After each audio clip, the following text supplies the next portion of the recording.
നിങ്ങളുടെ മലക്കുകൾക്ക് നല്ല പരിചയമാണ്, മലക്കുകൾക്ക് നിങ്ങളെ വല്ലാത്ത പരിചയമാണ്. ഈ നാട്ടുകാർക്ക് നിന്നെ അറിയില്ലെങ്കിലും, നിന്റെ കുടുംബക്കാർക്ക് നിന്നെ അറിയില്ലെങ്കിലും അല്ലാഹുവിന്റെ മലക്കുകൾക്ക് വല്ലാത്ത പരിചയമാണ്. ഏഴാകാശത്തിലുള്ള മലക്കുകൾക്ക് നിന്നെ വല്ലാത്ത പരിചയമാ. മലക്കുകൾ നിങ്ങളിൽ ചിലർക്ക് വേണ്ടി ദുആ ചെയ്യുമെന്ന് അല്ലാഹുവിന്റെ വിശുദ്ധ ഖുർആൻ, അല്ലാഹുവിന്റെ പരിശുദ്ധമായ ഖുർആൻ എവിടെന്ന് പറഞ്ഞു തരുമ്പോ മലക്കുകൾക്ക് പരിചയമുള്ള വീടേതാണ്, മലക്കുകൾക്ക് പരിചയമുള്ള മനുഷ്യനാരാണ്? അല്ലാഹുവിന്റെ മലക്കുകൾ ദുആ ചെയ്യുന്ന മഹാനാരാ? അല്ലാഹുവിന്റെ മലക്കുകൾ ദുആ ചെയ്യുന്ന ചില പെണ്ണുങ്ങളുണ്ട്, അവർക്ക് വേണ്ടി 24 മണിക്കൂറും അല്ലാഹുവിന്റെ മലക്കുകൾ എവിടെന്ന് ദുആ ചെയ്യുകയാ. അല്ലാഹുവിന്റെ പ്രവാചകൻ എവിടെന്ന് പറഞ്ഞു കൊടുക്കുമ്പോ സ്വഹാബത്ത് ചോദിക്കുന്നു, നബിയേ യാ റസൂലല്ലാഹ്,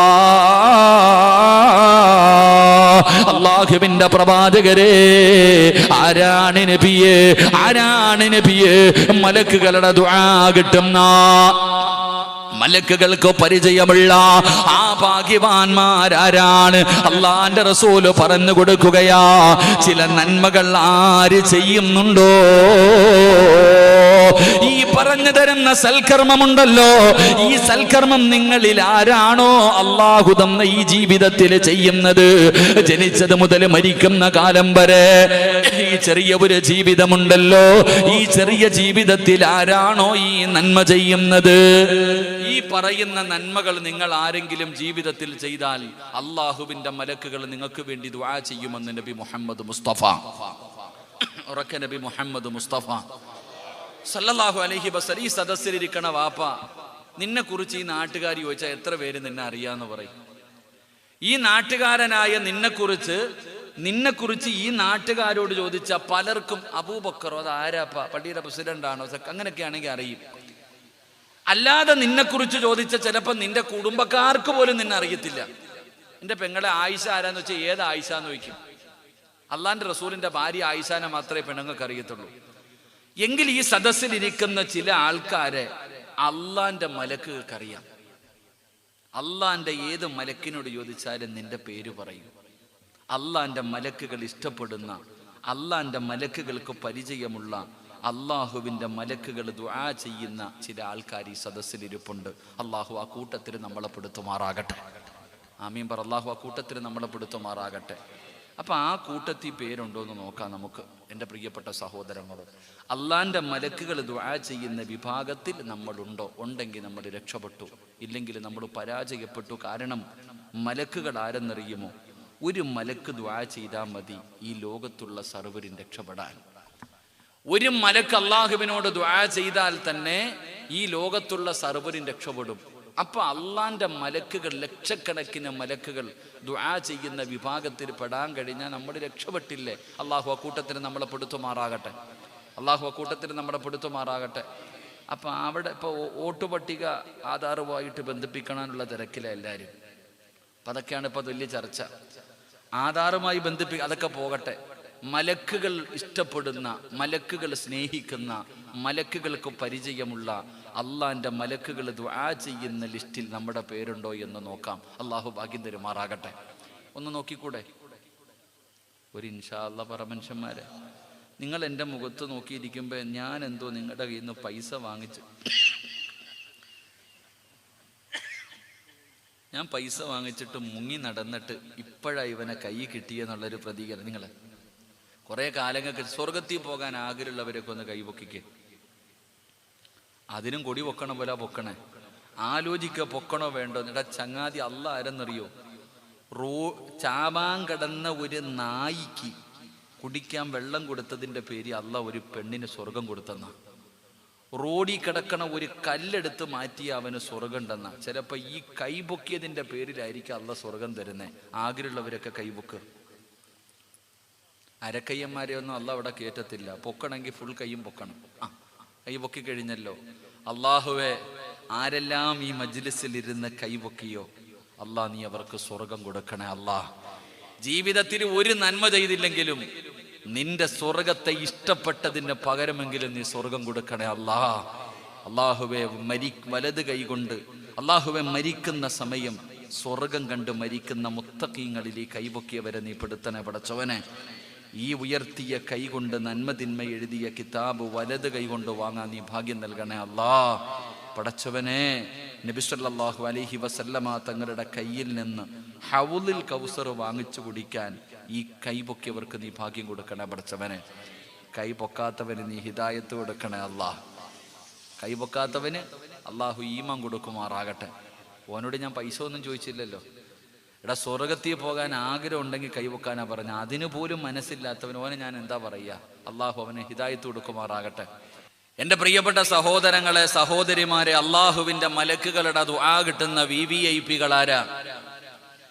അള്ളാഹുവിൻ്റെ മലക്കുകളുടെ ദുആ കിട്ടും. നമ്മളിങ്ങനെ വിചാരിക്കും പടച്ചോനെ പള്ളി കെട്ടിക്കൊടുത്തവനായിരിക്കും, ഹജ്ജ് ചെയ്തവനായിരിക്കും, അല്ലെങ്കിൽ അള്ളാഹുവിൻ്റെ പരിശുദ്ധമായ ഖുർആൻ പഠിച്ചവരായിരിക്കും, അല്ലെങ്കിൽ അങ്ങനെയുള്ള വലിയ വലിയ പുണ്യകർമ്മങ്ങൾ ചെയ്തവർക്ക് വേണ്ടിയായിരിക്കും അള്ളാഹുവിൻ്റെ മലക്കുകൾ ദുആ ചെയ്യുന്നത് എന്ന് നമ്മൾ കരുതാം. എങ്കിൽ എൻ്റെ പ്രിയപ്പെട്ടവരെ, ആർക്ക് വേണ്ടിയാണ് അള്ളാഹുവിൻ്റെ മലക്കുകൾ ദുആ ചെയ്യുന്നത്? അള്ളാഹുവിൻ്റെ പരിശുദ്ധമായ ഖുർആൻ അവിടുന്ന് ഒന്നാമത്തെ വിഭാഗത്തെ കുറിച്ച് പറയുകയാ. ആർക്ക് വേണ്ടിയാണ് അല്ലാഹുവിന്റെ മലക്കുകൾ പടച്ച റബ്ബിനോട് ദുആ ചെയ്യുന്നതെന്നറിയുമോ? അല്ലദീന യഹ്മിലൂനൽ അർശ വമൻ ഹൗലഹു യുസബ്ബിഹൂന ബിഹംദി റബ്ബിഹിം വയുഅ്മിനൂന ബിഹി വയസ്തഗ്ഫിറൂന ലില്ലദീന ആമനൂ റബ്ബനാ വസിഅത കുല്ല ശൈഇൻ റഹ്മ വഇൽമൻ ഫഗ്ഫിർ ലില്ലദീന താബൂ واتبعوا سبيلك وقهم عذاب الجحيم ربنا وأدخلهم الجنة عدن التي وعدتهم ومن صلح من آبائهم وأزواجهم وذرياتهم إنك أنت العزيز الحكيم. അല്ലാഹുവിന്റെ പരിശുദ്ധമായ ഖുർആൻ അവിടുന്ന് പറയുന്നു, അല്ലാഹുവിന്റെ കോടാനുകോടി മലക്കുകളുണ്ടല്ലോ, ആ മലക്കുകൾ അല്ലാഹുവിനോട് ദുആ ചെയ്യുകയാണ്.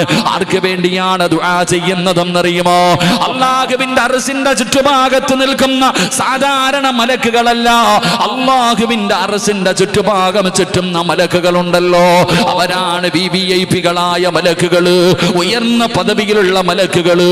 അല്ലാഹുവിന്റെ അർശിന്റെ ഭാഗത്ത് നിൽക്കുന്ന മലക്കുകൾ പടച്ച റബ്ബിനോട് ദുആ ചെയ്യുകയാണ്. ആർക്ക് വേണ്ടിയാണ് ദുആ ചെയ്യുന്നതെന്നറിയുമോ? നിസ്കരിക്കുന്നവർക്ക് വേണ്ടിയല്ല, ഖുർആൻ ഓതുന്നവർക്ക് വേണ്ടിയല്ല, പള്ളി കെട്ടിക്കൊടുത്തവർക്ക് വേണ്ടിയല്ല, ഹജ്ജ് ചെയ്തവന് വേണ്ടിയല്ല. പിന്നെ ആർക്ക് വേണ്ടിയെന്നറിയുമോ? ഈ ദുനിയാവിലെ ജീവിതത്തിൽ ഒരു പാപം ചെയ്തു പോയി പടച്ചവനെ, ഈ ദുനിയാവിന്റെ തുലിക്ക് മുകളിലൂടെ നടക്കുന്ന സമയത്ത് സാഹചര്യത്തിന്റെ സമ്മർദ്ദത്തിൽ വടങ്ങിയിട്ട് പടച്ചവനെ എന്തെങ്കിലും ഒരു പാപം ചെയ്തു പോയി. ആ ചെയ്തു പോയ പാപം പടച്ച റബ്ബിന്റെ മുന്നിൽ അല്ലാ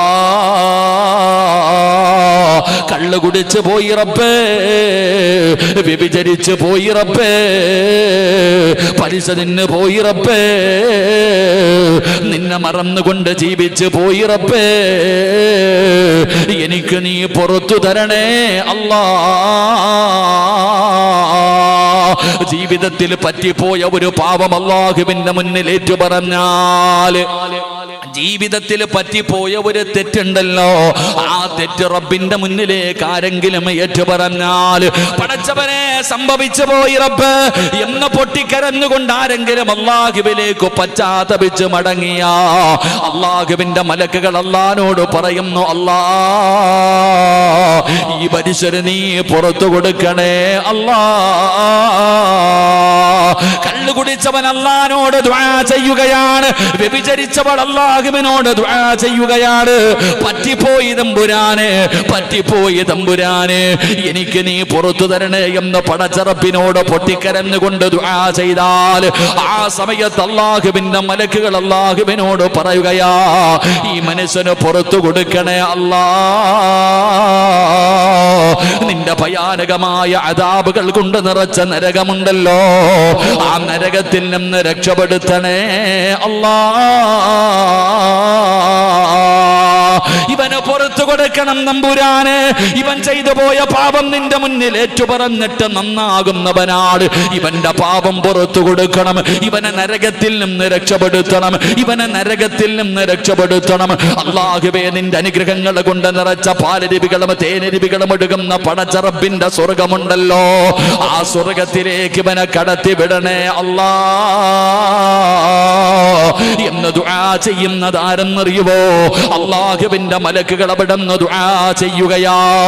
അല്ലാഹുവിന്റെ മലക്കുകൾ നിനക്ക് സ്വർഗം കിട്ടാൻ, റബ്ബ് നിനക്ക് പുറത്തു തരാൻ, അല്ലാഹു നിന്നെ നരകത്തിൽ നിന്ന് രക്ഷപ്പെടുത്താൻ അല്ലാഹുവിന്റെ മലക്കുകൾ നിനക്ക് വേണ്ടി ദുആ ചെയ്യുകയാണ്. എന്നിട്ട് അല്ലാഹുവിന്റെ ഖുർആൻ പറഞ്ഞതെന്തെന്നറിയുവോ? ആ മലക്കുകൾ അല്ലാഹുവിനോട് പറയുകയാണ്, വമന സ്വലഹ മിൻ ആബാഇഹിം.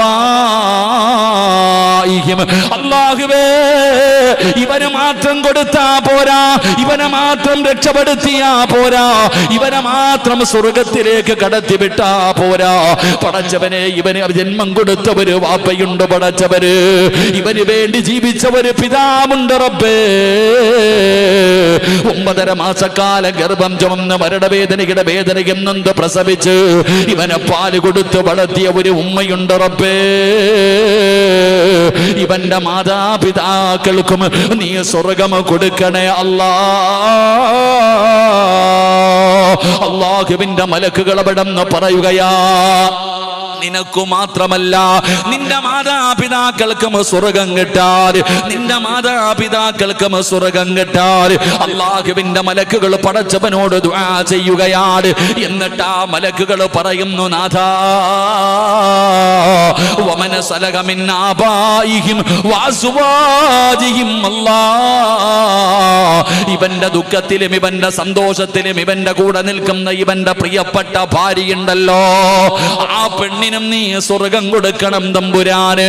ഇവന്റെ ഭാര്യയ്ക്കും സ്വർഗം കൊടുക്കണം തമ്പുരാന്. എന്നിട്ട് മലക്കുകൾ പറയുന്നു, അല്ലാ,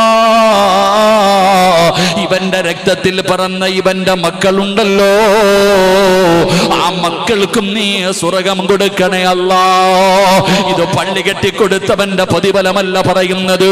ജീവിതത്തിൽ ചെയ്തു പോയ ഒരു പാപം പടച്ച റബ്ബിന്റെ ദർബാറിലേക്ക് ഇരു കരങ്ങൾ ഉയർത്തിയിട്ട് അവിടുന്ന് പൊട്ടിക്കരഞ്ഞുകൊണ്ട് തൗബ ചെയ്ത് മടങ്ങുന്ന ഒരു മനുഷ്യൻ അല്ലാഹു കൊടുക്കുന്ന പ്രതിഫലമാണ്.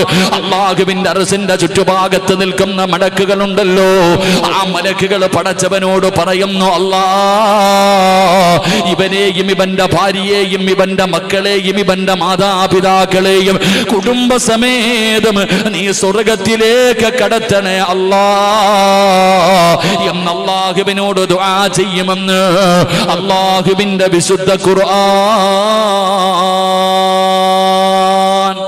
അല്ലാഹുവിന്റെ പരിശുദ്ധമായ ഖുർആൻ പറയുന്നു, മലക്കുകൾ അല്ലാഹുവിനോട് പറയും, പടച്ചവനെ, ഇവന് നീ പുറത്തു കൊടുക്കണം. ജീവിതത്തിൽ എന്തെങ്കിലും ഒരു തെറ്റ് പറ്റിപ്പോയി, ആ തെറ്റ് അല്ലാഹുവിന്റെ മുന്നിൽ ഏറ്റുപറയുന്നവന് വേണ്ടി മലക്കുകൾ അല്ലാഹുവിനോട് പറയുകയാ, ഇവന് പുറത്തു കൊടുക്കണം, ഇവനെ നരകത്തിൽ നിന്ന് രക്ഷപ്പെടുത്തണം, ഇവന് സ്വർഗം കൊടുക്കണം. ഇവന് മാത്രം പോരാ, ഇവനൊരു വാപ്പയുണ്ട്, ഒരു ഉമ്മയുണ്ട്, അവർക്കും കൊടുക്കണം. ഇവനൊരു ഭാര്യയുണ്ട്, അവൾക്കും കൊടുക്കണം. ഇവന്റെ രക്തത്തിൽ പിറന്ന മക്കളുണ്ട്, ആ മക്കൾക്കും എന്ന് പറഞ്ഞാൽ കുടുംബസമേതം ഇവരെ സ്വർഗത്തിലേക്ക് കടത്തിവിടണേ എന്ന് അള്ളാഹുവിൻ്റെ മലക്കുകൾ അള്ളാഹുവിനോട് ദുആ ചെയ്യുമെന്ന് അള്ളാഹുവിൻ്റെ വിശുദ്ധ ഖുർആൻ. അള്ളാഹു ഈമാൻ നൽകുമാറാകട്ടെ, അള്ളാഹു ഈമാൻ നൽകുമാറാകട്ടെ. എന്ത് ചെയ്തതിൻ്റെ പേരില? ഒരു തെറ്റ് അള്ളാഹിനോട് ഏറ്റുപറഞ്ഞതിൻ്റെ പേരിൽ. ജീവിതത്തിൽ പറ്റിപ്പോയ ഒരു പിഴവ് അള്ളാഹുവിൻ്റെ മുന്നിലേക്ക് ഏറ്റുപറഞ്ഞതിൻ്റെ പേരിൽ, അള്ളാഹുവിനോട് തൗബ ചെയ്ത് മടങ്ങിയതിൻ്റെ പേരിൽ. എൻ്റെ പ്രിയപ്പെട്ട സഹോദരങ്ങളെ, നമുക്ക് അതിനു പോലും മടിയാ. അള്ളാഹിനോട് ചെയ്ത പാപ, അല്ല ഞാൻ കള്ളുകുടിച്ചല്ല, ഞാൻ വ്യഭിചരിച്ചല്ല, റബ്ബേ നീ അള്ളാഹിനോടല്ലേ പറയേണ്ടത്. ജീവിതത്തിൽ പറ്റിപ്പോയ ഒരു പാപം പോലും അള്ളാഹുവിനോട് പറയാൻ നമുക്ക് മടിയാ, ദുആ ചെയ്യാൻ തന്നെ മടിയാ. ഉസ്താദന്മാരോട് ചോദിക്കുക, എന്തിനാ ഇങ്ങനെ ദുആ ചെയ്യണേ? പ്രസംഗത്തിന് മുമ്പ് ദുആ, പ്രസംഗം കഴിഞ്ഞ് ദുആ, നിസ്കാരം കഴിഞ്ഞ് ദുആ, മരണ വീട്ടിൽ ദുആ, ഖബറിൻ്റെ അവിടെ ദുആ, എവിടെ നോക്കിയാലും ദുആ. എന്തിനാ ദുആ ചെയ്യണേ? എടാ പൊന്നാര ചങ്ങാതി, നിനക്ക് ആവശ്യമുണ്ടെങ്കിൽ ചെയ്താൽ മതി.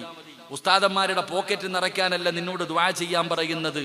ഒരാൾ ദുആ ചെയ്താൽ അവന്റെ ശബ്ദം പോലും മലക്കുകൾക്കറിയാം. ഞാൻ ദുആ ചെയ്യുന്നവനാണെങ്കിൽ എൻ്റെ ശബ്ദം അല്ലാഹുവിന്റെ മലക്കിനറിയാം. ഞാൻ ദുആ ചെയ്യുമ്പോൾ അള്ളാഹുവിനോട് മലക്കുകൾ പറയും, പടച്ചവനെ സിറാജ് ദുആ ചെയ്യുന്ന റബ്ബെ സ്വീകരിക്കണേ അല്ലാ. മലക്കിന് പോലും എൻ്റെ ശബ്ദം അറിയാം. നിത്യമായി ദുആ ചെയ്യുന്നവന്റെ ശബ്ദം പോലും അള്ളാന്റെ മലക്കുകൾക്ക് പരിചയമുണ്ടാകും. നീ വേണമെങ്കിൽ ചെയ്യ്, നീ ചെയ്താൽ നിന്റെ ശബ്ദം അള്ളാഹുവിന്റെ മലക്കുകൾക്ക് പരിചയമുണ്ട്. മലക്കുകൾ അള്ളാഹുവിനോട് പറയും, പുറത്തു കൊടുക്ക റബ്ബേ, സ്വീകരിക്ക റബ്ബേ, കരുണ കാണിക്ക റബ്ബേ, സ്വർഗം കൊടുക്ക റബ്ബേ എന്നും മലക്കുകൾ നിനക്ക് വേണ്ടി അള്ളാഹുവിനോട് ശുപാർശ ചെയ്യുമെന്ന് ആദരവായ പ്രവാചകൻ നബി മുഹമ്മദ് മുസ്തഫ സല്ലല്ലാഹു അലൈഹി വസല്ലമ തങ്ങൾ പറയുമ്പോൾ നമ്മളൊന്ന് ചിന്തിച്ചു നോക്കിക്കേ. ജീവിതത്തിൽ പറ്റിപ്പോയ ഒരു തെറ്റുപോലും അള്ളാഹിനോട് പറയാൻ നമുക്ക് മടിയാ. നമ്മൾ ദുആ ചെയ്യാറില്ല. പള്ളിയിലെ ഖതീബ് ഉസ്താദ് നിസ്കാരം കഴിഞ്ഞിട്ട് തൊണ്ട പൊട്ടിക്കിട്ട് ദുആ ചെയ്യും, അല്ലാഹുവേ നീ സ്വർഗം കൊടുക്കണേ അല്ലാ, നീ നരകത്തിൽ നിന്ന് രക്ഷപ്പെടുത്തണേ അല്ലാ. ഉസ്താദ് ദുആ ചെയ്യുമ്പോൾ ഉസ്താദിന് തന്നെ തോന്നി, എന്തിനാ അല്ലാ ഞാനിത് ചെയ്യണേന്ന്. കാരണം പള്ളിക്കകത്ത് നിസ്കാരം കഴിഞ്ഞിരിക്കുന്നവൻ സദ്യ ഉണ്ണായിരിക്കണ പോലെ ഇരിക്കണേ. സദ്യ ഉണ്ണാനിരിക്കുന്നവനെ പോലെ ചമ്മണം കുട്ടിയിട്ട് ഇങ്ങനെ ഇരിക്കുക, ഒരു ഇലയും കൂടെ വിരിച്ച് ചോറിട്ട് കൊടുത്താൽ തിന്നാൻ പറ്റുന്ന രീതിയിൽ. ചിലർക്കാണെങ്കിൽ പിന്നെ കൈ പൊങ്ങുവോ? എടാ ദുആ ചെയ്യുന്ന സമയത്ത് അല്ലാഹുടെ മുന്നിൽ ഇങ്ങനെ പിടിക്കാൻ നിന്റെ കൈ പൊങ്ങോ? നീ ഇങ്ങനെ വെട്ടിയിട്ടിരിക്കുക, തറയിൽ മടിയിലിട്ടിരിക്കുക, ആർക്കോ വേണ്ടി ഓക്കാനിക്കാൻ ഇട്ടിരിക്കുന്നത് പോലെ. എടാ അല്ലാഹുടെ മുന്നിൽ ഒന്ന് കൈ പൊക്കാനുള്ള മനസ്സ് പോലും ഇല്ലല്ലോ. റോഡിൽ കൂടെ കണ്ടവന്മാർക്ക് വേണ്ടി ജയ് വിളിക്കാൻ നിനക്ക് ശബ്ദമുണ്ട്, റോഡിൽ കൂടെ കിടന്ന് കൂവാൻ നിനക്ക് ശബ്ദമുണ്ട്. സ്വന്തം കാര്യം അല്ലാഹുടെ മുന്നിൽ പറയുമ്പോ ആമീൻ പറയാൻ നിന്റെ നാവ് പൊങ്ങാറില്ല. അല്ലാഹു ഈമാൻ നൽകുമാറാകട്ടെ. ഖതീബ് ഉസ്താദ് വിചാരിക്കുക, എന്തിനാ അപ്പൊ ഞാൻ ആർക്കാ അല്ലാഹ് ഈ ദുആ ചെയ്യണേ? ഉസ്താദിന് തന്നെ തോന്നുന്ന രംഗം, പള്ളിക്കകത്തൊരുത്തന്റെ ശബ്ദമില്ല, പക്ഷേ ജനറൽ ബോഡിയിലുണ്ട് ശബ്ദം. അല്ലാഹുടെ പള്ളിയിൽ ദുആ ചെയ്യുമ്പോൾ നാവ് പൊങ്ങാറില്ല. നിസ്കാരം കഴിഞ്ഞ ഉടനെ എഴുന്നേറ്റ് തൂണി ചാരും. ചിലത് ഓടും, ചിലത് പള്ളിയിൽ നിന്നിറങ്ങി ഓടുക, ബാങ്ക് വിളിക്കുമ്പോൾ ഇബ്ലീസ് ഓടുന്നത് പോലെ ഓടും ചിലർ. അവർക്കൊന്നും അങ്ങനെയൊക്കെ തന്നെ. എനിക്കൊക്കെ വേണമെങ്കിൽ ചെയ്യും ചങ്ങാതിമാരെ. അല്ലാഹു ഈമാൻ നൽകുമാറാകട്ടെ. ഞാൻ പറഞ്ഞു വരുന്നത്, ജീവിതത്തിൽ പറ്റിയാൽ അല്ലാഹുവിനോട് പറ, റബ്ബിനോട് പറയണം. എങ്ങനെയാ പറയേണ്ടത്? ഉസ്താദേ ഞാൻ ദുആ ചെയ്തിട്ട് സ്വീകരിക്കണില്ല. അപ്പൊ ചിലർക്ക് അല്ലാഹുവിനോട് പറയാൻ തന്നെ മടിയാ. ചിലർക്ക് അല്ലാഹുവിനോട് ദുആ ചെയ്യാൻ അല്ലാഹ് എനിക്ക് പുറത്തു തരുമോ എന്നാ ചിലർ ചോദിക്കണേ. ചിലർ ചോദിക്കുന്നു, ഉസ്താദെ ഞാൻ കള്ളു കുടിച്ചിട്ടുണ്ട്, ഞാൻ വ്യഭിചരിച്ചിട്ടുണ്ട്, എനിക്ക് അല്ലാഹ് പുറത്തു തരും. എന്താ? നിനക്കല്ലടാ, 100 കൊല ചെയ്തവൻ അല്ലാഹ് പുറത്തു കൊടുത്തില്ല, നീ ആരാ? എടാ 100 കൊല ചെയ്തവന്റെ ചരിത്രം ഉസ്താദന്മാര് ചെറുപ്പകാലം മുതൽ കേൾക്കണതല്ലേ. 99 പേരെ കൊന്നിട്ട് ഒരുത്തനിങ്ങനെ നടന്നു വരിക. അപ്പോഴാ തോന്നി, അല്ലാ 99 പേരെ കൊന്നല്ലോ പടച്ചവനെ, എന്തൊരു പാവാ ഞാൻ ചെയ്തേ. അപ്പൊ റോഡേ വരുന്ന ഒരു കാക്കാനോട് ചോദിച്ചു, കാക്കാ ഞാൻ 99 പേരെ കൊന്ന് അല്ലാഹ് എനിക്ക് പുറത്തു തരുവോ? ആ കാക്ക പറഞ്ഞു, എടാ വൃത്തികെട്ടവനെ, നിനക്കല്ല പുറത്തു തരത്തില്ലടാ, നീ 99 പേരെ കൊന്നതാ, എന്നാ നീ കൂടെ പോടാന്ന് പറഞ്ഞു 100 തികച്ചു. അവനെ കൂടെ വെട്ടിയങ്ങ് മറിച്ച് സെഞ്ചുറി അടിച്ചു. എന്നിട്ട് മുന്നോട്ട് നടന്നു പോകുമ്പോഴാ ഒരു ഉസ്താദ് വരുന്നത്. ജാഹിലും ഉസ്താദും തമ്മിലുള്ള വ്യത്യാസം പഠിക്കേണ്ടത് അവിടെയാ.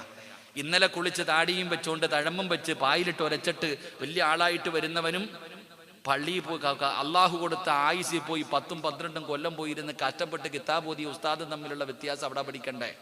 ഇന്നലെ കുളിച്ച് കയറിയവന്റെ അടുത്ത് ആദ്യം നീ ചോദിച്ച്, ഞാൻ 99 പേരെ കൊന്ന് അല്ലാഹ് പുറത്തു തരുമോ? ഇല്ലടാ, നീയും പോ. എന്നാ 100ാമത് കൊന്നിട്ട് പോയപ്പോൾ ഉസ്താദിനോടാ ചോദിച്ച. ഉസ്താദ് പറഞ്ഞു, നീയല്ലടാ, ഇനി 100 കൊന്നാലും അല്ലാഹ് നിനക്ക് പുറത്തു തരും. നിങ്ങൾ ചരിത്രം പഠിച്ചു നോക്ക്. ആ മനുഷ്യൻ അല്ലാഹു സ്വർഗം കൊടുത്തത് പോലും എങ്ങനെയാണെന്ന് ഹദീസിന്റെ കിതാബുകൾ പഠിച്ചു തരുന്നുണ്ട്. അതുകൊണ്ട് ഞാൻ പറയുന്നത്, പാപം ചെയ്യാത്ത ആരുമില്ല. ഞാനും ചെയ്യും, നിങ്ങളും ചെയ്യും. പാപം ചെയ്യാത്ത ഒരുത്തനുണ്ടെങ്കിൽ ഓ മനുഷ്യനല്ല. പാപം ചെയ്യാതെ ഞാൻ വലിയ മഹാനാണെന്ന് പറഞ്ഞ് നടക്കുന്നവൻ, എല്ലാരും ജീവിതത്തിൽ തെറ്റ് ചെയ്യുന്നവരാ. ആദമിന്റെ സന്തതികൾ മുഴുവനും തെറ്റ് ചെയ്യുന്നവരാ. അല്ലാഹ് നമ്മളെ പടച്ചിരിക്കുന്നത് അങ്ങനെയാ. തെറ്റ് ചെയ്യാത്ത ഒരു മഹാനുമില്ല, എല്ലാവരും ചെയ്യുന്നവരാ. പക്ഷേ തെറ്റു ചെയ്യുന്നവരിൽ വെച്ച് ഏറ്റവും നല്ലവൻ ചെയ്ത തെറ്റ് അല്ലാഹുവിനോട് പറയുന്നവനാ. തെറ്റുപോയി ജീവിതത്തിൽ പറ്റിപ്പോയ തെറ്റ് അല്ലാഹുവിന്റെ മുന്നിൽ ഏറ്റുപറയേണ്ടവനാ. അവനാണ് ഏറ്റവും നല്ല മനുഷ്യനെന്ന് മഹാനായ ആദരവായ പ്രവാചകൻ നബി മുഹമ്മദ് മുസ്തഫ സല്ലല്ലാഹു അലൈഹി വസല്ലമ തങ്ങൾ പറഞ്ഞു തരുമ്പോൾ, എന്റെ പ്രിയപ്പെട്ടവരോട് പറയുന്ന, നിങ്ങൾ കള്ള് കുടിച്ചിട്ടുണ്ടോ? പേടിക്കണ്ട. വ്യഭിചരിച്ചിട്ടുണ്ടോ? പേടിക്കണ്ട. പലിശ തിന്നിട്ടുണ്ടോ? പേടിക്കണ്ട. നിങ്ങൾ എത്ര വലിയ അപരാധം ചെയ്തവരാണെങ്കിലും നിങ്ങൾ ഭയപ്പെടണ്ട. നിങ്ങളുടെ അല്ലാഹ് ആരെന്നറിയുമോ? കുല്യാ الذين أشرفوا على أنفسهم لا تقنطوا من رحمة الله. الله يا പറഞ്ഞത് നബിയേ, പറഞ്ഞു കൊടുക്ക് നബിയേ, പറഞ്ഞു കൊടുക്ക് നബിയേ. ജീവിതത്തിൽ പാപം ചെയ്തവരോട് എന്നോട് പറയാൻ, എത്ര വലിയ പാപം ചെയ്താലും അല്ലാഹു പുറത്തു തരുമെന്ന് പരിശുദ്ധമായ ഖുർആൻ പറയുമ്പോ ഇനി നിങ്ങൾക്കൊരു ചരിത്രം പറഞ്ഞു തരട്ടെ. ചിലപ്പോ നിങ്ങൾ വിചാരിക്കും നിങ്ങൾ ചെയ്ത ഏറ്റവും വലിയ പാപമാണ്, ഒരിക്കലും അല്ലാഹു എനിക്ക് പുറത്തു തരില്ല എന്ന് നിങ്ങൾ കരുതരുത്. നിങ്ങളുടെ അല്ലാഹ് ആരെന്നറിയുമോ? മഹാനായ ഇമാം ശാഫി റളിയല്ലാഹു തആല അൻഹു ഒരു ചരിത്രം പറയുകയാ. ഇമാം ശാഫി റളിയല്ലാഹു തആല അൻഹു ഒരു ചരിത്രം പറയുന്നുണ്ട്. എന്റെ പ്രിയപ്പെട്ടവരെ, ഏത് ചരിത്രമെന്നറിയുമോ? മഹാനായ സയ്യിദുനാ ഉമർ ഇബ്നുൽ ഖത്താബ് റളിയല്ലാഹു തആല അൻഹു, അല്ലാഹുവിന്റെ പ്രവാചകന്റെ വീടിനകത്തേക്ക് ഉമർ തങ്ങൾ കടന്നു വരികയാണ്. അല്ലാഹുവിന്റെ റസൂലിന്റെ വീടിന്റെ അകത്തേക്ക് ഉമർ ഇബ്നുൽ ഖത്താബ് തങ്ങൾ കടന്നു വരികയാ. ഉമർ തങ്ങൾ കരയുന്നുണ്ട്, ഉമർ തങ്ങൾ കരയുന്നുണ്ട്. അല്ലാഹുവിന്റെ പ്രവാചകൻ അവിടെന്ന് ചോദിക്കുന്നു, ഉമറേ നീ എന്തിനാ കരയുന്നത്? നിനക്ക് എന്താണ് സംഭവിച്ചത്? യാ റസൂലല്ലാഹ്, അല്ലാഹുവിന്റെ നബിയേ, ഒരു ചെറുപ്പക്കാരൻ നിന്ന് കരഞ്ഞുകൊണ്ട് ദുആ ചെയ്യുകയാ. ഒരു ചെറുപ്പക്കാരൻ നിന്ന് കരഞ്ഞുകൊണ്ട് ദുആ ചെയ്യുകയാ. അവന്റെ കരച്ചിൽ കണ്ടിട്ട് കരഞ്ഞതാണ് നബിയേ. അല്ലാഹുവിന്റെ പ്രവാചകനോട് ഉമർ തങ്ങൾ പറയുമ്പോ റസൂലുള്ളാഹി തങ്ങൾക്ക് വല്ലാത്ത അത്ഭുതമാവുകയാണ്. ഇതാരാ പറയുന്നത്? കിസ്റയെയും കൈസറിനെയും വിറപ്പിച്ച ഉമർ ഇബ്നുൽ ഖത്താബ് റളിയല്ലാഹു തആല അൻഹു. ഉമർ തങ്ങൾ വരുന്ന വഴിയിലൂടെ ഇബ്ലീസിന് പോലും നടക്കാ പേടിയാട്. അങ്ങനെയുള്ള ഉമറിനെ കരയിപ്പിച്ചതാരാ? അല്ലാഹുവിന്റെ പ്രവാചകൻ പറഞ്ഞു, ആ ചെറുപ്പക്കാരനെ വിളിച്ചു കൊണ്ടുവരാൻ. ആ ചെറുപ്പക്കാരനെ വിളിച്ചു കൊണ്ടുവരാൻ പറയുകയാ. അല്ലാഹുവിന്റെ റസൂലിന്റെ മുന്നിലേക്ക് ഒരു ചെറുപ്പക്കാരനെ കൊണ്ടുവരപ്പെട്ടു. റസൂലുള്ള ചോദിച്ചു, എന്തിനാ മോനെ കരയുന്നത്? ഒരുപാട് നാളുകൾ കൊണ്ട് നീ കരയുകയാണല്ലോ, എന്താണ് നിനക്ക് സംഭവിച്ചത്? അല്ലാഹുവിന്റെ പ്രവാചകൻ അവിടെന്ന് ചോദിക്കുമ്പോ ആ ചെറുപ്പക്കാരൻ പറയുന്നു, യാ റസൂലല്ലാഹ്, അല്ലാഹുവിന്റെ നബിയേ, എന്റെ ജോലി എന്തായിരുന്നെന്നറിയുമോ നബിയേ? എന്റെ നാട്ടിൽ ആരെങ്കിലും മരണപ്പെട്ട് കഴിഞ്ഞാൽ അവരുടെ മയ്യത്ത് കുളിപ്പിക്കുവാനും മയ്യത്ത് നമസ്കരിക്കുവാനും കബറടക്കുവാനും ഞാൻ എല്ലാ കാര്യങ്ങൾക്കും അവരുടെ കൂടെ നടക്കുകയാണ്. അവസാനം മയ്യത്ത് നമസ്കാരം കഴിഞ്ഞ് പള്ളിപ്പറമ്പിൽ 6 അടി മണ്ണിനകത്ത് മയ്യത്തിറക്കി വെച്ച് പലകയിടത്ത് നിരത്തിയിട്ട് മണ്ണിട്ട് മൂടിയിട്ട് എല്ലാവരും കബറിന്റെ ചാരത്ത് നിന്നും മടങ്ങി പോകുമ്പോ അവസാനം പോകുന്നത് ഞാനാണ് നബിയേ. ഏറ്റവും അവസാനം പോകുന്നത് ഞാനാ. എന്തിനെന്നറിയുമോ? കബറിന്റെ മുകളിൽ അടയാളം വെക്കുകയാ. കബറിന്റെ മുകളിൽ ഒരു അടയാളം വെക്കുകയാണ്. എന്നിട്ട് തിരിച്ച് തന്റെ വീട്ടിലേക്ക് കടന്നുപോയി. പാതിരാത്രി നാട്ടുകാർ മുഴുവനും ഉറങ്ങിക്കിടിയുമ്പോ മണ്ണ് കുടിക്കുന്ന ആയുധവും എടുത്തുകൊണ്ട് അടയാളം വെച്ച കബറിന്റെ ചാരത്ത് പാതിരാത്രി കടന്നു വന്നിട്ട് മണ്ണുകൾ വെട്ടിമാറ്റുകയാണ്, പലകയെടുത്തു മാറ്റുകയാണ്. കബറിനകത്തിറങ്ങിയിട്ട് മയ്യത്തിന്റെ ശരീരത്ത് ധരിപ്പിച്ചിരിക്കുന്ന പുതിയ കഫം തുണിയുണ്ടല്ലോ, അതടിച്ചെടുക്കും നബിയേ. കഫം തുണികൾ അവിടെ നിന്ന് അടിച്ചെടുക്കുകയാണ്. എന്നിട്ട് കബറിന്റെ മുകളിൽ കയറി പഴയതുപോലെ മണ്ണിട്ട് മൂടിയിട്ട് ഈ കഫം തുണി കൊണ്ടുപോയി കഴുകി വൃത്തിയാക്കി പട്ടണത്തിൽ കൊണ്ട് വിൽക്കുന്ന കള്ളനാണ് നബിയേ. എന്റെ നാട്ടിലെ ഖബർസ്ഥാനിൽ കിടക്കുന്ന മയ്യത്തുകൾ നഗ്നരാണ് നബിയേ. അല്ലാഹുവിന്റെ പ്രവാചകന്റെ മുന്നിൽ കരഞ്ഞുകൊണ്ട് ഈ ചെറുപ്പക്കാരൻ പറയുമ്പോ റസൂലുള്ള പറഞ്ഞു, അല്ലാഹു നിനക്ക് പുറത്തു തരട്ടെ, അല്ലാഹു നിനക്ക് പുറത്തു തരട്ടെ എന്ന് പറഞ്ഞുകൊണ്ട് പ്രവാചകൻ അവിടെ നിന്ന് സമാധാനിപ്പിക്കുമ്പോ താഴെ കിടക്കുന്ന മണ്ണുവാരി തന്റെ തലയുടെ മുകളിൽ ഇടുകയാ.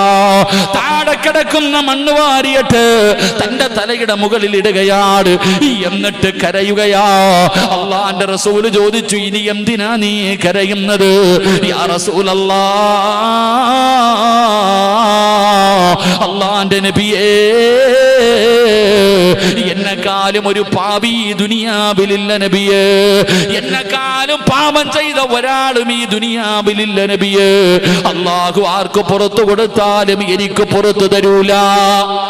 കാരണം ഞാൻ അത്രയും വലിയ പാപിയാണ്. അള്ളാന്റെ റസൂലിനോട് പറയുമ്പോ പ്രവാചകൻ എവിടെന്ന് ചോദിച്ചു, നീ നിന്റെ ജീവിതത്തിൽ ചെയ്ത പാപമെന്താ? ആ സമയത്ത് ആ ചെറുപ്പക്കാരൻ പറഞ്ഞു, നബിയേ, എന്റെ നാട്ടിലൊരു സ്വാലിഹത്തായ യുവത്വത്തിന്റെ നടുവിലൂടെ നടന്നു പോകുന്ന ഒരു ചെറുപ്പക്കാരിയായ പെണ്ണവിടെന്ന് മരണപ്പെടുകയാ. അവരുടെ മയ്യത്തം കുളിപ്പിച്ചു, കഫം പൊതിഞ്ഞു, പള്ളിയിൽ കൊണ്ടുപോയി നിസ്കരിച്ച് കബറടക്കി. അടയാളം വെച്ച കബറിന്റെ ചാരത്ത് നിന്നും മടങ്ങിപ്പോയി.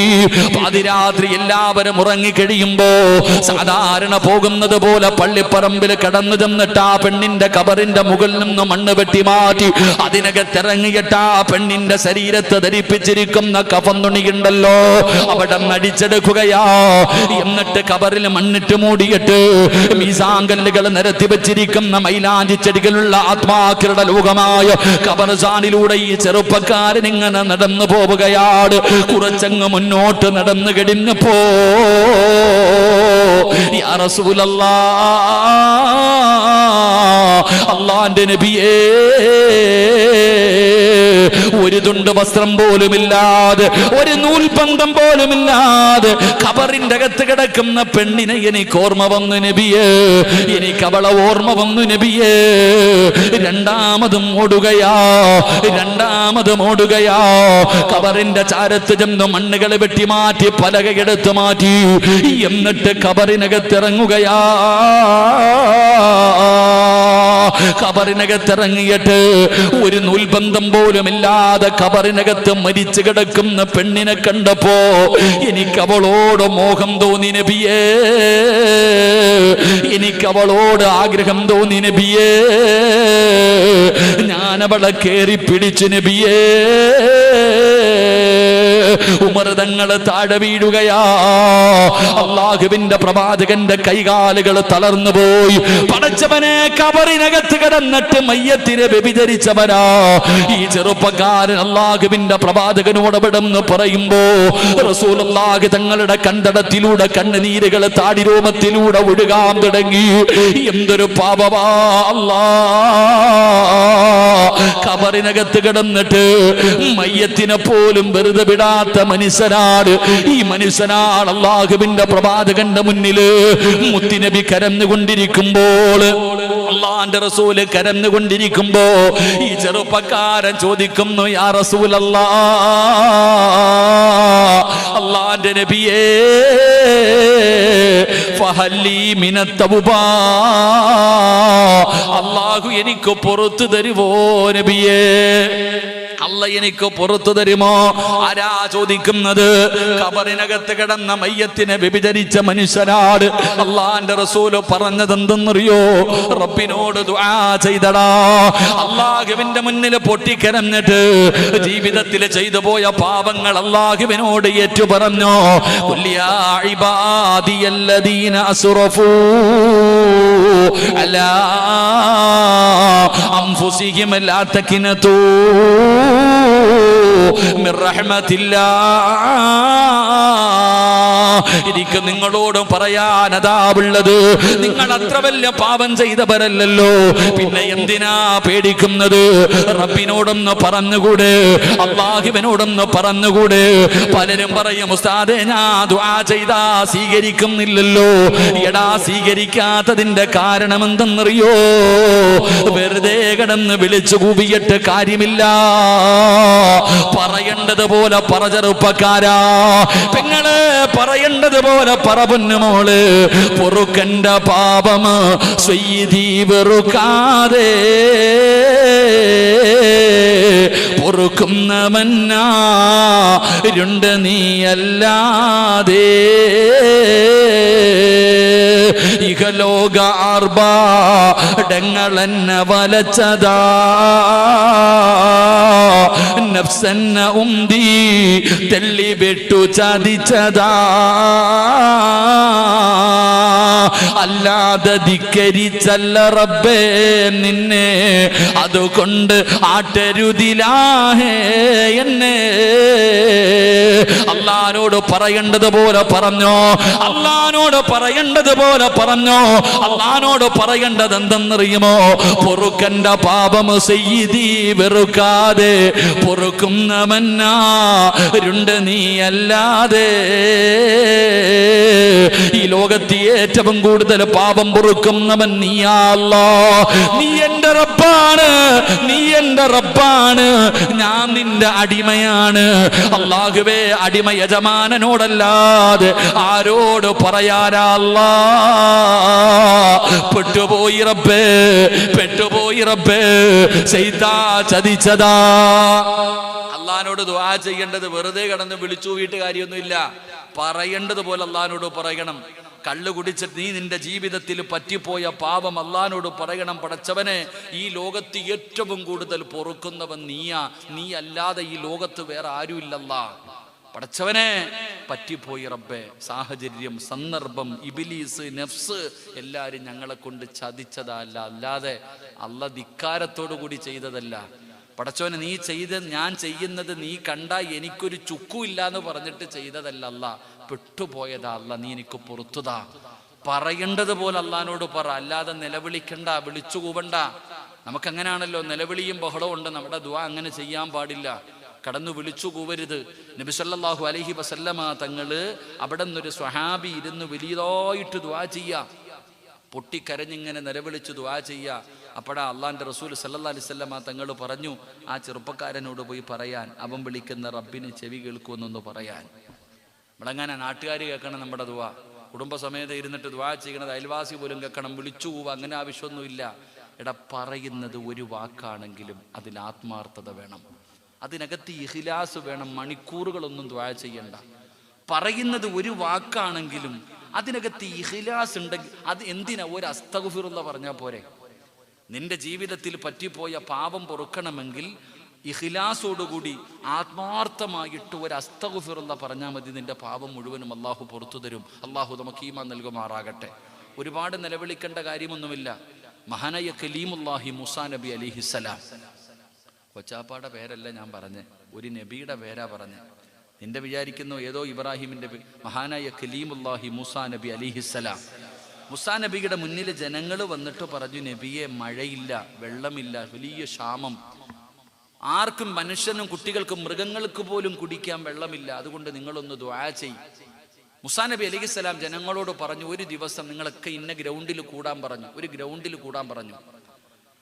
അങ്ങനെ ദുആ ചെയ്യേണ്ട ദിവസം മൂസാ നബി അലൈഹിസ്സലാം കടന്നുപോയപ്പോ 70,000-ഓളം വരുന്ന ജനങ്ങൾ ഉണ്ടായിരുന്നെന്നാ ചരിത്രം പറയുന്നത്. 70,000-ഓളം വരുന്ന ജനങ്ങൾ ഒരു മജ്ലിസിൽ ഒരുമിച്ച് കൂടി. മൂസാ നബി അലൈഹിസ്സലാം അള്ളാഹുവിനോട് ദുആ ചെയ്തു, പടച്ചോനെ, നീ ഞങ്ങൾക്ക് മഴ തരണേ അല്ലാ, വെള്ളമില്ല അല്ലാ. മൂസാ നബി ദുആ ചെയ്തപ്പോ അള്ളാഹുവിന്റെ ഭാഗത്ത് നിന്ന് വിളിച്ചു പറഞ്ഞു, മൂസാ, ദുആ സ്വീകരിക്കൂല, നീ ദുആ ചെയ്ത സ്വീകരിക്കൂല. എന്തേ അല്ലാ? ഈ ഇരിക്കുന്ന ആൾക്കാരുടെ ഇടയിൽ 40 കൊല്ലമായിട്ട് എന്നെ മറന്നു നടക്കുന്ന ഒരുത്തനിരിപ്പുണ്ട്. 40 വർഷക്കാലമായിട്ട് എന്നെ ധിക്കരിച്ചു കൊണ്ടിരിക്കുന്ന ഒരു മനുഷ്യൻ ഈ മജ്ലിസിൽ ഇരിക്കുന്നുണ്ട്. അവൻ അവിടെ നിന്ന് എഴുന്നേറ്റ് പോകാതെ ഈ ദുആയ്ക്ക് ഉത്തരമുണ്ടാകില്ല. മൂസാ നബി അലൈഹിസ്സലാം അവിടെ നിന്ന് തൻ്റെ മുന്നിലിരിക്കുന്ന 70,000-ഓളം വരുന്ന ജനങ്ങളോട് വിളിച്ചു പറഞ്ഞു, ഈ കൂട്ടത്തിൽ 40 കൊല്ലമായിട്ട് അള്ളാഹുവിനെ മറന്ന് നടക്കുന്ന ഒരു മനുഷ്യൻ ഇരിപ്പുണ്ട്, അവൻ എഴുന്നേറ്റ് പോകണം. അവൻ എഴുന്നേറ്റ് പോയാലേ മഴ പെയ്യത്തുള്ളൂ, എഴുന്നേറ്റ് പോകണം. മൂസാ നബി അലൈഹിസ്സലാം ഇത് പറയുമ്പോൾ ജനങ്ങൾ അങ്ങോട്ടും ഇങ്ങോട്ടും നോക്കുക, ആരാ അല്ലാ ഈ ഇത്രയും വലിയ മോശക്കാരൻ? 40 കൊല്ലമായിട്ട് അള്ളാഹുവിനെ മറന്ന് നടക്കുന്ന ഈ മനുഷ്യനാരാ? എല്ലാവരും അങ്ങോട്ടും ഇങ്ങോട്ടും നോക്കുകയാ.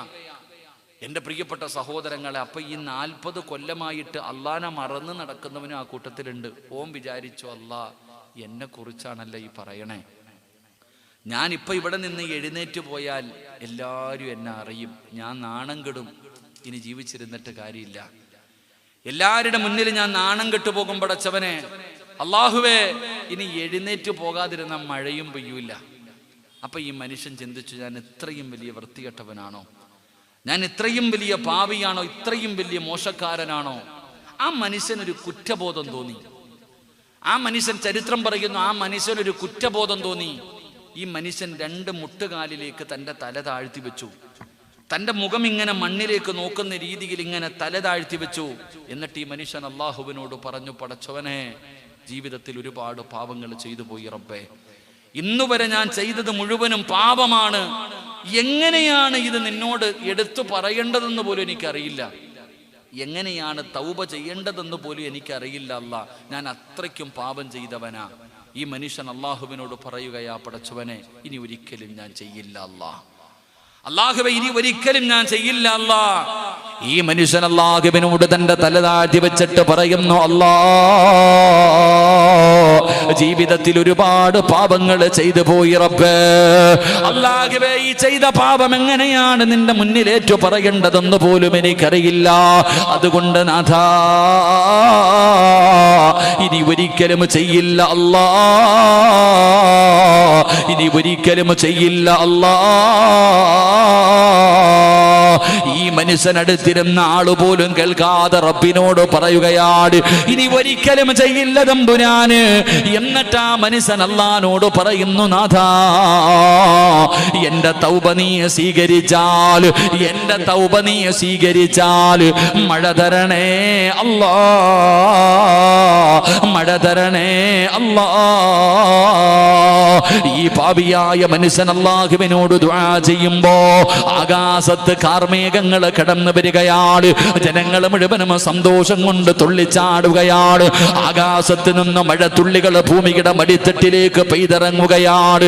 അല്ലാഹുവേ, ജനങ്ങൾ മുഴുവനും സന്തോഷത്തോടെ തന്റെ വീടുകളിലേക്ക് ഓടുകയാണ്. പക്ഷേ മൂസാ നബി ചിന്തിക്കുന്നു, അല്ലാ, ഇവിടെ നിന്ന് ആരും എഴുന്നേറ്റ് പോയില്ലല്ലോ, പിന്നെ എങ്ങനെയാണ് മഴ പെയ്തത്? പിന്നെ എങ്ങനെയാണ് മഴ പെയ്തത്? അതാ വരുന്ന മുഖറബുൽ അംലാക്ക് മലക്ക് ജിബ്രീൽ അലൈഹിസ്സലാം എന്നിട്ട് പറയുന്ന, മൂസ നബിയേ, ആ മനുഷ്യന് തൗബ ചെയ്തതിന്റെ സന്തോഷത്തിൽ അല്ലാഹു മഴ തന്നതാണ് നബിയേ. എന്റെ പ്രിയപ്പെട്ടവരെ, പറയുന്നത് ഇഖ്ലാസ് ഉണ്ടോ?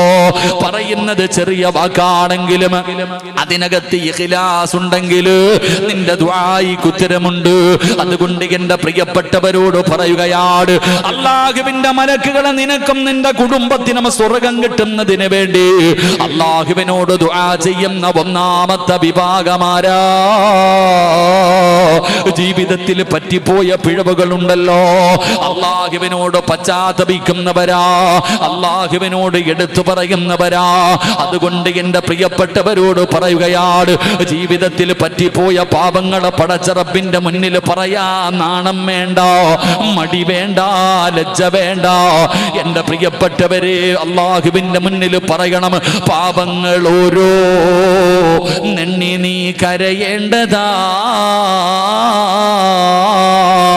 വിജനസ്ഥലം മതി നേറ്റവും പറ്റുന്നതാ,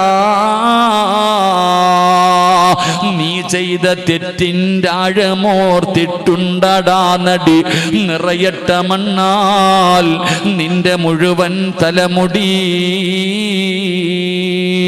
ഇത് കണ്ടു നിന്നോ ഡലിവ് റബ്ബിനു തോന്നണം, പടിവാതിലൊഴിയാതെവിടെയും നീ കരയണേ. അതുകൊണ്ട് അല്ലാഹുവിന്റെ മുന്നിൽ കള്ള് കുടിച്ചെങ്കിൽ കുടിച്ചെന്ന് പറ, വ്യഭിചരിച്ചെങ്കിൽ വ്യഭിചരിച്ചെന്ന് പറ, നിസ്കാരം മുടക്കിയെങ്കിൽ മുടക്കിയെന്ന് പറ, ജീവിതം തുലച്ചെങ്കിൽ തുലച്ചെന്ന് പറ, മോഷണം നടത്തിയെങ്കിൽ മോഷണം നടത്തിയതെന്ന് പറ, അഹങ്കാരം കാണിച്ചെങ്കിൽ അഹങ്കാരം കാണിച്ചെന്ന് പറ. ജീവിതത്തിൽ പറ്റിപ്പോയ പാപം പടച്ച റബ്ബിന്റെ ദർബാറിലേക്ക് ഇരു കരങ്ങൾ ഉയർത്തിയിട്ട് നീ അല്ലാഹുവിന്റെ മുന്നിൽ തൗബ ചെയ്ത് മടങ്ങിയ അല്ലാഹുവിന്റെ മലക്കുകളുടെ ദുആ നിനക്ക് ലഭിക്കുമെന്ന് അല്ലാഹുവിന്റെ വിശുദ്ധ ഖുർആൻ. എന്റെ പ്രിയപ്പെട്ടവരെ, വിശദീകരിക്കുന്നില്ല. രണ്ടാമത്തെ വിഭാഗം ആരെന്നറിയുമോ? അല്ലാഹുവിന്റെ പ്രവാചകൻ എവിടെന്ന് പറയുകയാണ്, പരിശുദ്ധമായ ഖുർആൻ എവിടെന്ന് പറഞ്ഞു തരികയാ.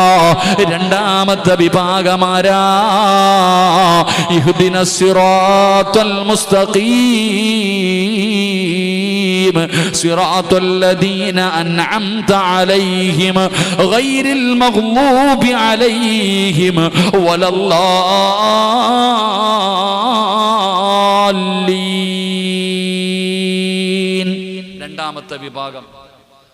രണ്ടാമത്തെ വിഭാഗം എൻ്റെ പ്രിയപ്പെട്ട സഹോദരങ്ങളെ, ഒന്നാമത്തെ വിഭാഗം ജീവിതത്തിൽ പറ്റിയ പാപം അള്ളാഹുടെ മുന്നിൽ പറഞ്ഞ് തൗബ ചെയ്ത നീ രക്ഷപ്പെടും. നിനക്ക് വേണ്ടി മലക്കുകൾ ദുആ ചെയ്യും. അള്ളാഹു ഭാഗ്യം നൽകുമാറാകട്ടെ.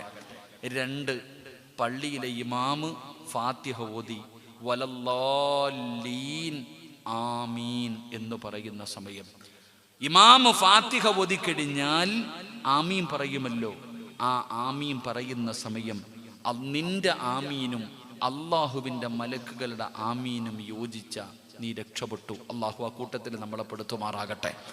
ഇമാമ് ഫാത്തിഹ ഓതുവല്ലോ, ഫാത്തിഹ ഓതിയിട്ട് വലല്ലാലീൻ, ഇമാമ് ആമീൻ പറയണതിന് മുമ്പേ നമ്മൾ പറയും. ഇമാമ് ആമീൻ പറയണതിന് മുമ്പേ നമ്മൾ പറയും. നമുക്ക് സ്പീഡ് കൂടുതലാ. ഉസ്താദ് പറയേണ്ട അതിനു മുമ്പേ. നിങ്ങൾ കണ്ടിട്ടില്ലേ, ഇമാമ് റുക്കൂയിൽ നിന്ന് എഴുന്നേറ്റിട്ട് നിൽക്കുമ്പോൾ തന്നെ സുജൂദി കിടക്കണ വാക്കാമരില്ലേ? ഇമാമ് റുക്കൂയിൽ നിന്ന് എഴുന്നേറ്റ് സമയം അല്ലാഹു ലിമൻ ഹമിദ എടുക്കുമ്പോഴത്തേക്ക് തന്നെ ദാ താഴെ പോയിട്ട് കിടക്ക. ഇമാമ് പുറകെ വരുന്നുണ്ട്, സുജൂദിന് പോയി കാത്തു കിടക്ക. പാവം. എന്ത് നിസ്കാരം! അള്ളാഹു നമുക്ക് ഈമാൻ നൽകുമാറാകട്ടെ. നമ്മുടെ നിസ്കാരം കണ്ടിട്ട് ഇബിലീസ് തന്നെ നോക്കുക, ഇവ എന്താ അള്ളാഹ് ചെയ്യണേന്ന്. നമ്മുടെയൊക്കെ നിസ്കാരം കണ്ടിട്ടെ ഇബിലീസിന് തന്നെ ചിരിയാ വരണേ. ഇവ ഈ അള്ളാനെ കളിയാക്കുന്ന കണ്ടിട്ട് അവൻ തന്നെ നിന്ന് ചിരിക്കുക. അങ്ങനത്തെ നിസ്കാരമാണ് നമ്മുടെ നിസ്കാരം. നമുക്കറിയില്ല എൻ്റെ വില. എടാ, ഇങ്ങനെ ഇമാമിന് മുമ്പേ പോകുന്നവൻ നാളെ പരലോകത്ത് പന്നിയുടെ കോലത്തിലെങ്ങാണ്ട വരുമെന്നാ. പന്നിയുടെ കോലത്തിൽ നമ്മുടെ നിസ്കാരം അറിയാലോ അല്ലേ? ഫവൈലുൽ ലിൽ മുസല്ലീൻ, വൈലെന്ന് പറയണ നരകം നിസ്കരിക്കുന്നവനെന്നാ. അള്ളാഹു നമ്മളെ കാക്കുമാറാകട്ടെ. നമ്മുടെയൊക്കെ നിസ്കാരം പറയാതിരിക്കലാ നല്ലത്. നമ്മുടെയൊക്കെ നിസ്കാരം എന്ന് പറഞ്ഞാൽ കോമഡി. അള്ളാനെ ഇങ്ങനെ കളിയാക്ക, അള്ളാടെ മുന്നിൽ പോയി നിന്നിട്ട് അള്ളാനെ കളിയാക്കുന്നവരാ നമ്മൾ. അള്ളാഹു നമ്മളെ കാത്തിരക്ഷിക്കുമാറാകട്ടെ. നിസ്കാരം നമുക്ക് കളിയാ സഹോദര, തമാശ, ഓടി ചെല്ലുക, കാക്ക കൊത്തുന്ന പോലെ കൊത്ത ഓടുക, ഇറങ്ങി. ഇതൊക്കെ നമ്മുടെ നിസ്കാരം. നിസ്കാരത്തിൻ്റെ വിലയും അതിടാ. മനുഷ്യ, നിനക്കറിയോ നിസ്കാരം എന്ന് പറഞ്ഞാൽ ഒരാൾ മുസല്ലയിൽ 2 റക്അത്ത് നിസ്കരിച്ചിട്ട്, നാളെ ഒരു മനുഷ്യൻ രാവിലെ പോയി സുബഹി നിസ്കരിച്ചിട്ട് നിസ്കാരപ്പായിൽ നിന്ന് എഴുന്നേൽക്കുമ്പോൾ മലക്കുകൾ അവനെ കെട്ടിപ്പിടിക്കും. അള്ളാന്റെ മലക്കുകൾ അവനെ കെട്ടിപ്പിടിച്ചിട്ട് പറയും, നീ സ്വർഗത്തിന്റെ അവകാശിയാ. ഒരാൾ നിസ്കാരം കഴിഞ്ഞ് നിസ്കാരപ്പായിൽ നിന്ന് എഴുന്നേൽക്കുമ്പോൾ മലക്കുകൾ അവന്റെ കയ്യിൽ പിടിച്ചിട്ട് പറയും, നിന്റെ പേര് സ്വർഗത്തിന്റെ മുന്നിൽ എഴുതി വെച്ചിട്ടുണ്ട്, നീ മരിച്ച സ്വർഗത്തിലാ, നീ പൊക്കോ എന്ന് പറഞ്ഞിട്ടാ പറഞ്ഞുവിടാ. ചിലരോട് പറയും, എടാ നശിച്ചവനെ, നിന്റെ പേര് നരകത്തിന്റെ മുന്നിൽ എഴുതി വെച്ചിട്ടുണ്ടടാ, അടുത്ത വക്കത്തിന് മുമ്പ് നീ തീർന്ന നീ നരകത്തിലാ. അള്ളാഹു നമ്മളെ കാക്കുമാറാകട്ടെ.